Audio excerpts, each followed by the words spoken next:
Hello everyone, welcome back to the Rana Academy. तो last lecture के अंदर हमने क्लास 9th आईसीएससी केमिस्ट्री का चैप्टर नंबर 2 है, जिसका नाम है केमिकल चेंजेस एंड रिएक्शन। उसका हमने एक टॉपिक डिस्कस किया था, वो था आपका डिस्प्लेसमेंट रिएक्शन। आई होप आपको वो जो टॉपिक है वो समझ में आ गया होगा। आज के लेक्चर के अंदर हम डिस्कस करने वाले हैं डबल डिकम्पोजिशन रिएक्शन, जिसको डबल डिस्प्लेसमेंट रिएक्शन भी कहा जाता है। और हाँ, ऊपर जितने भी चैनल और जो पेजेस हैं उनके जो लिंक्स है वो हमने डिस्क्रिप्शन बॉक्स में डाल दिए हैं।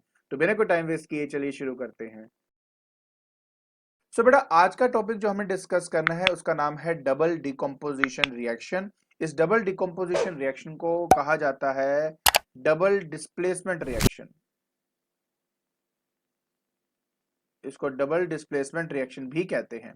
अब सवाल ये है कि इसको डबल डिस्प्लेसमेंट बेसिकली क्यों कहा जाता है। तो मैं एक एग्जांपल की हेल्प से आपको वो चीज समझाने की कोशिश करता हूं कि देखिए बेटा, मेरे पास मान लीजिए कि एक कंपाउंड है ए बी एंड वो रिएक्ट हुआ एक और कंपाउंड के साथ जो है हमारा सी डी। तो जैसे रिएक्शन बेटा आपकी टेक प्लेस करेगी तो होगा क्या कि ये जो दोनों है बेटा आपके जो कंपाउंड्स है वो अपने रेडिकल्स में बेटा स्प्लिट हो जाएंगे। आपको पता है बेटा, जब हम रेडिकल की बात करते हैं तो एक आपका पॉजिटिव रेडिकल होता है, एक आपका नेगेटिव रेडिकल होता है। सिमिलरली बेटा इसमें भी एक पॉजिटिव रेडिकल होगा और एक आपका नेगेटिव रेडिकल होगा। तो होना बस क्या है कि ये दोनों स्प्लिट हो जाते हैं बेटा। स्प्लिट होने के बाद ये जो नेगेटिव रेडिकल है पहले कंपाउंड का वो दूसरे के साथ अटैच हो जाएगा, और जो दूसरे का बेटा जो नेगेटिव रेडिकल है वो पहले वाले के साथ अटैच हो जाएगा। एज ए रिजल्ट बेटा आपके पास बनता है ए डी प्लस बेटा बनता है सी बी। तो इसलिए इसको डबल डिकम्पोजिशन रिएक्शन या डबल डिस्प्लेसमेंट रिएक्शन भी कहा जाता है, क्योंकि वो आपस में बेटा स्प्लिट हो जाते हैं आयंस के अंदर, या जिनको रेडिकल्स कहा जाता है। एंड उसके बाद वो एक दूसरे के साथ बेटा अटैच होकर एक नए कंपाउंड्स आपके बन जाते हैं। क्लियर? तो आई थिंक इस एग्जांपल से आपको बेसिक समझ में आ गया होगा कि डबल डिकम्पोजिशन रिएक्शन का मतलब क्या होता है।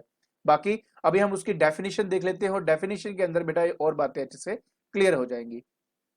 तो डेफिनेशन ये कहता है कि बेटा this is a type of a chemical change in which two compounds in a solution react to form or two new compounds by mutual exchange of radicals। जैसे मैंने अभी आपको सारा बताया था, double decomposition reaction is also called double displacement reaction, वो भी मैंने आपको बता दिया है। अब देखो बेटा, मैं आपको ये बताया तो बेटा कि इसमें ना दो तरह के रिएक्शंस बेटा टेक प्लेस करते हैं। इसके सब लोग दो टाइप्स हैं या दो तरीकों से ये सब होता है। पहले तो बेटा होता है प्रेसिपिटेशन रिएक्शन, जिसके अंदर प्रेसिपिटेट ऑफ कोर्स आपका बनेगा।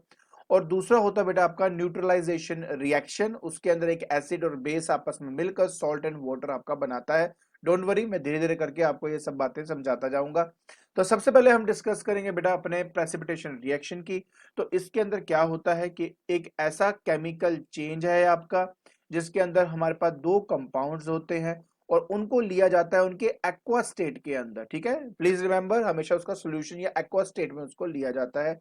उनको आपस में रिएक्ट करवाते हैं। रिएक्ट करने के बाद उनका उनके अंदर ना एक इनसोल्यूबल साल्ट प्रिपेयर होता है, क्योंकि वो सोल्यूबल नहीं होता तो वो अलग से बेटा नीचे सेटल डाउन हो जाता है, और इसी को ही हम कहते हैं प्रेसिपिटेट। ठीक है जी, जो उनका एक प्रोडक्ट होता है आपका। आई होप आपको ये समझ में आ गया कि मेरे पास क्या है, दो कंपाउंड्स है, एक्वा स्टेट में लिया, उनको आपस में रिएक्ट करवाया। रिएक्ट करने के बाद क्या हुआ है कि इनसोल्यूबल साल्ट बना मेरे पास, एंड वो नीचे सेटल डाउन हो जाता है और उसी को प्रेसिपिटेट कहते हैं। और इस रिएक्शन को, इस केमिकल रिएक्शन को प्रेसिपिटेशन रिएक्शन कहा जाता है। अब प्रेसिपिटेशन रिएक्शन जब टेक प्लेस करती है, ठीक है ना, तो उसमें ऑब्वियस बेटा सॉलिड फॉर्म होता है जो कि इनसॉल्युबल प्रोडक्ट है। ठीक है, अब इसके अंदर दो चीजें हो सकती है बेटा। पहली बात, या तो हम दो सॉल्यूशन को आपस में मिक्स करें, क्लियर, और उससे सॉलिड बेटा आपका प्रोड्यूस हो जो जो हमारा प्रेसिपिटेट बनेगा। या तो क्या होता है कि इस सॉल्यूशन में हम जब गैस को पास करते हैं तो उसके उसकी रिएक्शन की वजह से भी इनसॉल्युबल जो प्रोडक्ट है वो प्रोड्यूस होता है, मतलब प्रेसिपिटेट आपका प्रोड्यूस होता है। तो कहने का मतलब है कि ये दो तरीके हैं जिससे हम चाहें जिसकी वजह से या ये करने से हमारे पास प्रेसिपिटेट जो है बेटा वो प्रोड्यूस होता है। ठीक है जी, अब हम बेटा एक एक करके एक्सपेरिमेंट वाइज इसको समझते जाएंगे कैसे क्या करना है हमने। तो बेटा सबसे पहली बात है कि अब हमने एक्सपेरिमेंट करना है डबल डिकम्पोजिशन रिएक्शन का। तो सबसे पहला बेटा मेरे पास आ जाता है, ये जो है ना, ये जो एक्सपेरिमेंट है या ये जो रिएक्शन है ये इतना कॉमन है बेटा, हम इतनी बार इसको पढ़ चुके हैं कि अगर मेरे पास एक सिल्वर नाइट्रेट अगर मैं ले लेता हूं टेस्ट ट्यूब के अंदर। अब सिल्वर नाइट्रेट होता है बेटा आपका AgNO3, this is silver nitrate. ठीक है, इसको अगर हम रिएक्ट कराते हैं डाइल्यूट HCl मतलब हाइड्रोक्लोरिक एसिड के साथ, तो ये क्या है बेटा, मेरे पास डाइल्यूट इसका वर्जन है। तो बेटा एज ए रिजल्ट क्या होता है हमारे पास ना बेटा, ये बनता है सिल्वर क्लोराइड, और यही है बेटा जो हमारा वाइट कर्डी प्रेसिपिटेट होता है हमारे पास। एंड और साथ में बेटा बनता है HNO3, ये आपके पास बन जाता है। तो मेरे कहने का मतलब क्या है कि ये रिएक्शन हम इतनी बार यूज कर चुके हैं, तो अब आपको आई थिंक याद हो गया होगा कि जब भी मैं कोई प्रेसिपिटेट की बात करता हूं तो आपका ये रिएक्शन याद होना चाहिए कि सिल्वर नाइट्रेट का मेरे पास मतलब एक सोल्यूशन है, उसके अंदर मैंने डाइल्यूट HCl डाल दिया और उस एज ए रिजल्ट हमारे पास ये बन जाता है।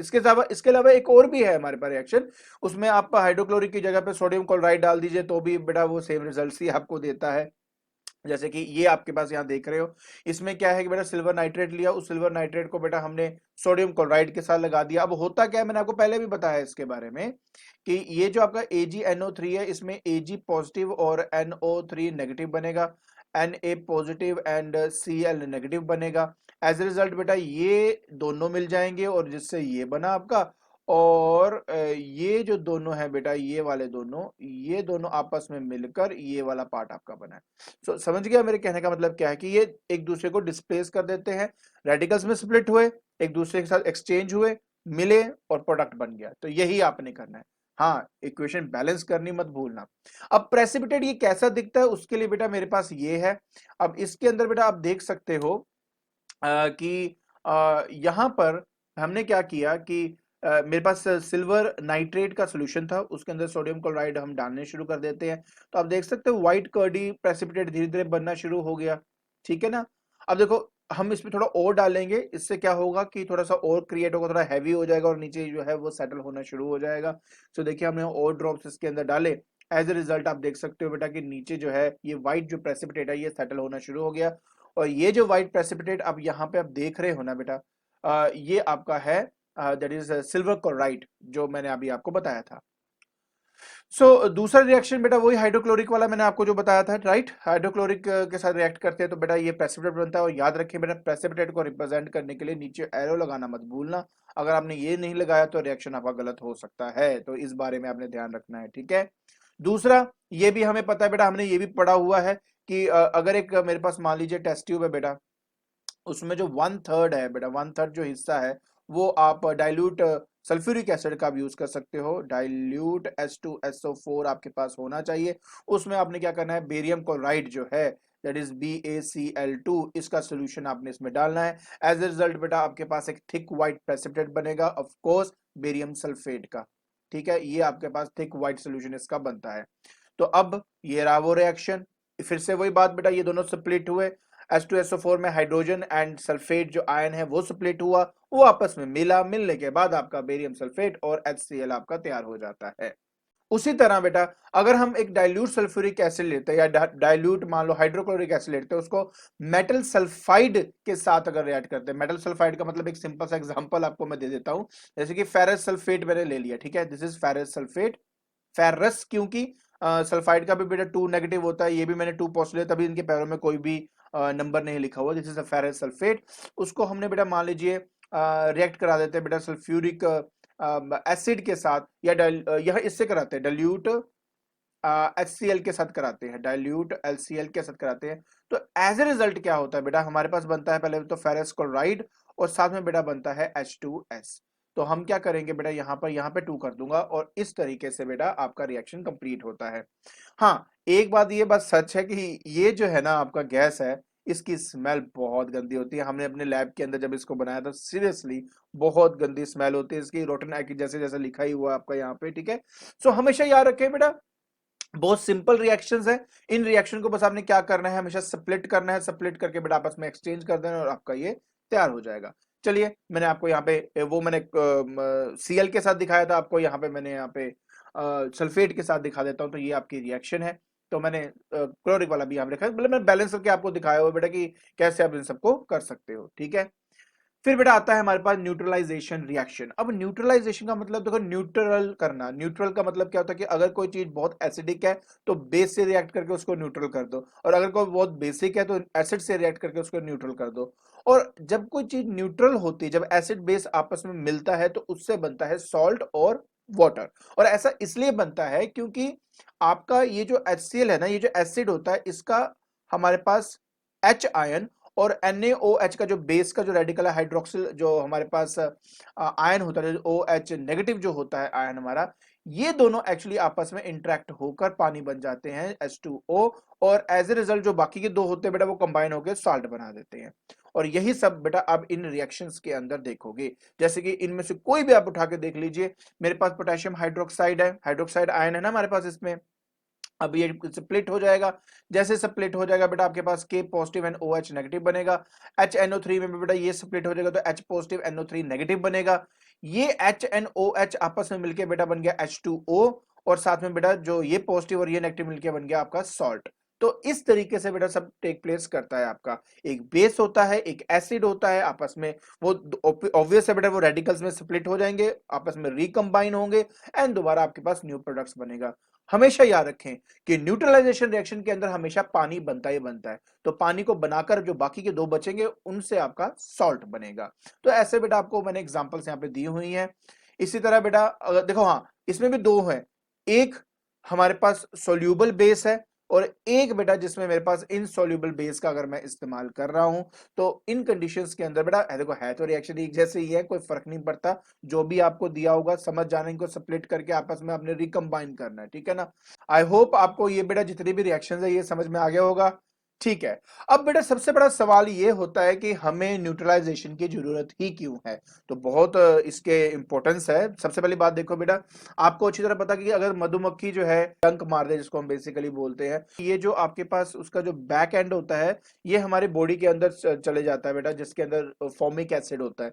उस फॉर्मिक एसिड की वजह से बेटा यहाँ पे एसिडिक नेचर बढ़ने की वजह से भी ईचिंग होती है या हमें पेन सी फील होती है। अब अगर फॉर्मिक एसिड है, क्योंकि वो एसिड है, तो उसको न्यूट्रलाइज करने के लिए क्या चाहिए होगा, बेस ही चाहिए होगा ना। तो उसके लिए बेटा या तो हम बेकिंग सोडा का इस्तेमाल करते हैं या हम स्लेक्ट लाइम का इस्तेमाल करते हैं, ठीक है। तो इन दोनों का इस्तेमाल करके आप उसके जो एसिडिक नेचर है उसको न्यूट्रलाइज कर सकते हो। दूसरा बेटा कभी कभी स्टमक में बेटा एसिडिटी हो जाती है, क्यों, क्योंकि उसमें एक्सेस जो है वो आपका HCl बन जाता है, एंड उस पेन को हटाने के लिए हमें क्या चाहिए होगा, बेस ही चाहिए होगा, राइट। एंड सबसे अप्रोप्रिएट जो बेस हम इस्तेमाल करते हैं बेटा वो है मिल्क ऑफ मैग्नीशिया, जिसको मैग्नीशियम हाइड्रोक्साइड बोलते हैं, या सोडियम हाइड्रोजन कार्बोनेट का हम इस्तेमाल करते हैं, जिससे हम उसको थोड़ा सा क्या कहते हैं सेटल कर सके, उसको थोड़ा न्यूट्रलाइज कर सके। उसके बाद बेटा हमारे पास किसी कपड़े पे अगर मान लो एसिड गिर जाता है, तो सबसे पहले क्या करना चाहिए, उसको न्यूट्रलाइज करना चाहिए with the help of the ammonia solution, क्योंकि उससे क्या होता है बेटा फिर से वही कि वो थोड़ा सा न्यूट्रलाइज हो जाता है। और हाँ, अगर किसी वजह से आपके स्किन पे थोड़ा सा एसिड अगर स्पिल हो जाए तो फटाफट उसको पानी से साफ कर लेना चाहिए, ठीक है, अदरवाइज वो आपके स्किन को बहुत डैमेज कर सकता है। द नेक्स्ट वन इज जो बहुत ही इंपॉर्टेंट है बेटा हमारे फार्मर्स के लिए, कभी कभार हमारी जो सॉइल होती है बेटा बहुत एसिडिक नेचर की होती है, उस एसिडिक नेचर को न्यूट्रलाइज करने के लिए हम स्लेक्ट लाइम, हाँ मैं बार बार स्लेक्ट लाइम बोल देता हूँ, इसका मतलब होता है दैट इज कैल्शियम हाइड्रोक्साइड, ये बेटा हमारे पास स्लेक्ट लाइम होता है। तो हम बेटा इसका इस्तेमाल करते हैं ताकि जो एक्सेस एसिडिक नेचर है उसको हम क्या कर सके, थोड़ा सा न्यूट्रलाइज कर सके। एंड ऑफ कोर्स बेटा अगर बेसिक होगा तो हम उसमें थोड़ा सा एसिडिक डालेंगे ताकि वो हमारा न्यूट्रलाइज हो सके। तो बेसिकली क्या होता है कि बेटा कहने का मतलब सिर्फ इतना है कि मुझे अगर ज्यादा एसिडिक भी नहीं पसंद, ज्यादा बेसिक भी नहीं पसंद, तो उसको न्यूट्रलाइज करने के लिए हम किसी दूसरे का इस्तेमाल करते हैं। जैसे एसिड है तो बेस का इस्तेमाल करूंगा, बेस है तो एसिड का इस्तेमाल करूंगा। आई होप आपको ये डबल डिकम्पोजिशन रिएक्शन और उसके ये जो न्यूट्रलाइजेशन रिएक्शन के जो पर्पस है वो समझ में आ गया होगा, ठीक है। तो आज के लेक्चर के अंदर हमने स्टडी किया double decomposition reaction. I hope आपको ये हर एक रिएक्शन और उनका जो मतलब है वो समझ में आ गया होगा। अगर आपको मेरी वीडियो पसंद आ रही है तो please like it, share it and subscribe it. आज के लिए बस इतना ही। Thank you so much.